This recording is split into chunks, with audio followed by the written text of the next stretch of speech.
கிறிஸ்துவுக்குள் அன்பானவர்களே, ஆண்டவரும் இரட்சகருமாகிய இயேசு கிறிஸ்துவின் நேற்று என்ப நாமத்தில் அன்பின் வாழ்த்துக்கள். நாம் தொடர்ச்சியாக எங்களுக்கு எதிராக வருகிற சகல போராட்டங்களையும் எதிர்த்து போராடக்கூடிய சத்துவத்தையும் பலத்தையும் பெற்றுக்கொண்டவர்களாய் கர்த்தராகிய தேவனுடைய ஆயுதங்களை தரித்து கொண்டு வானமண்டல பொல்லாதாவிய சேனைகளோடும் துறைத்தனங்களோடும் அதிகாரங்களோடும் இப்பிரபஞ்சத்தின் அந்தகார லோகாதிபதிகளோடும் போராட வேண்டிய கட்டம் இருக்கிறது என்பதை குறித்து நாங்கள் பார்த்தோம்.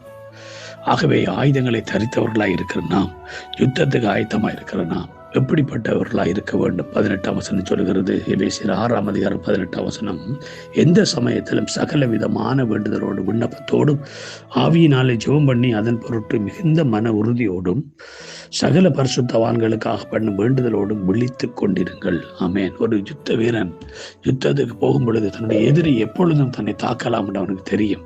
அதனால் எதிரியினுடைய அங்கே அவனுடைய எண்ணங்களை அறிந்தவனாய், எதிரிகளினுடைய எண்ணங்களை சிந்தனைகளை அறிந்தவனாய், அவன் புலனாய்வு செய்தவனாய் என்ன செய்ய வேண்டும்? விழித்து கொண்டிருக்க வேண்டும். ஆமேன்.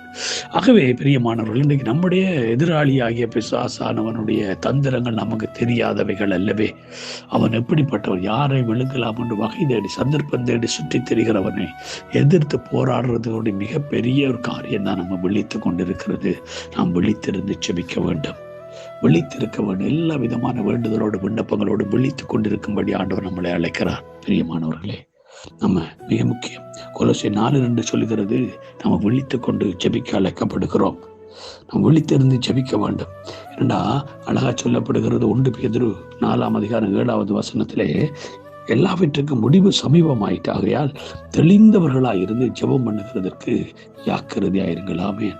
நம்ம தெளிந்தவர்களாயிருந்து ஜெபம் பண்ணுவதற்கு ஜாக்கிரதையா இருக்க வேண்டும். இந்த நாட்களில நமக்கு எதிரான சகல போராட்டங்களை நம்ம வெற்றி கொள்ள வேண்டும். சகல விதமான போராட்டங்களிலும் நாம் வெற்றி சிறக்க வேண்டும். இது ஆண்டவருடைய திட்டம். ஆகவேதான் நம்முடைய வாழ்க்கையில நம்ம ஜெபத்தில் அதிக நேரங்களை செலவிட வேண்டும். யுத்த களத்திலே யுத்த ஆயுதங்களை தரித்தவர்களாய் ஆயத்தமாக்கப்பட்டிருக்கிற நாம் எப்பொழுதும் விழித்து கொண்டிருக்க வேண்டும். ஆண்டவராய் இயேசு கிறிஸ்து வாழ்க்கையில இறுதி தருணத்தில் ஒரு முக்கியமான ஒரு காலகட்டம். இயேசு கிறிஸ்து அங்கே மறிக்கிறதுக்கு ஆயத்தமான சூழ்நிலையிலே கெத்செமனே போய் ஜெபிக்கிறார்கள். அங்கே 26ஆவது அதிகாரம் 38ஆம் வசனம், அப்பொழுது அவர் என் ஆத்துமா பேதுருவின் சிவதேவகுமாரனை கூட்டிக் கொண்டு போய் என்ன செய்கிறார்? என் ஆத்துமா மரணத்துக்கு ஏதுவா துக்கம் கொண்டிருக்கிறது, நீங்கள் இங்கே தங்கியிருந்து என்னோட விழித்திருங்கள் என்றார். ஆனால் ஆண்டவர் விழித்திருக்கும்படி சொல்லிட்டு போகிறார். இயேசு வந்து திரும்பி பார்க்கிறார்.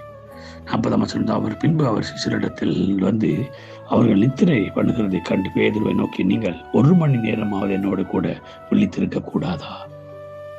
நீங்க சோதனைக்கு உட்படாதபடிக்கு விழித்திருந்து ஜெபம் பண்ணுங்கள். ஆவி உற்சாகம் உள்ளதுதான், மாம்சமோ பலவீனம் உள்ளது. ஆமேன். பிரியமானவர்களை, நம்முடைய மாம்சம் பலவீனமான உள்ளதான், ஆவி உற்சாகம் உள்ளது.